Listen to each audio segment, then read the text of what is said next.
Can Ferguson finally snap his losing run against Pimblett? Tony Ferguson will try to avoid his 7th loss in a row when he takes on Paddy Pimblett, and one of his former opponents expects, Cucuy, to finally get back into the win column at UFC 296. A former interim UFC lightweight champion, Ferguson saw an incredible 12-fight win streak end at UFC 249 when he was stopped by Justin Gaethje.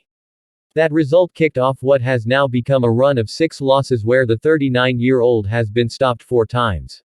Cucuy will try to end his losing streak when he faces Pimblett on the main card of UFC 296 in Las Vegas, and Bobby King Green is tired of hearing fans and fighters discuss whether or not Ferguson should retire after that fight.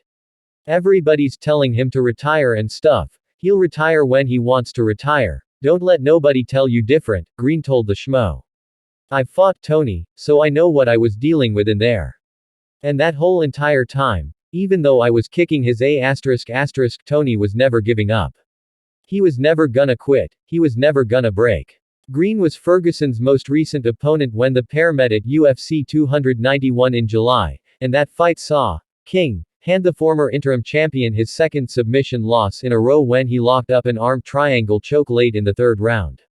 Ferguson's current losing run has seen him take on some of the best lightweights on the UFC roster, and Green expects Cucuy to get his first victory in more than 4 years when he takes on a fighter in Pimblett that is still working his way towards the division's rankings. He's got that warrior spirit still. So as long as you've got that warrior spirit, go do your thing, bro. And I think he's gonna beat Paddy.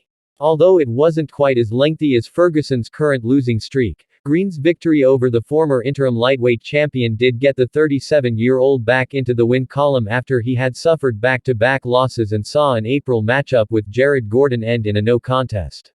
Following a 33-second knockout win over Grant Dawson in the main event of a UFC Fight Night in October, King was scheduled to meet fellow top lightweight Dan Hooker on December 2 before Hooker was unfortunately forced to withdraw due to injury.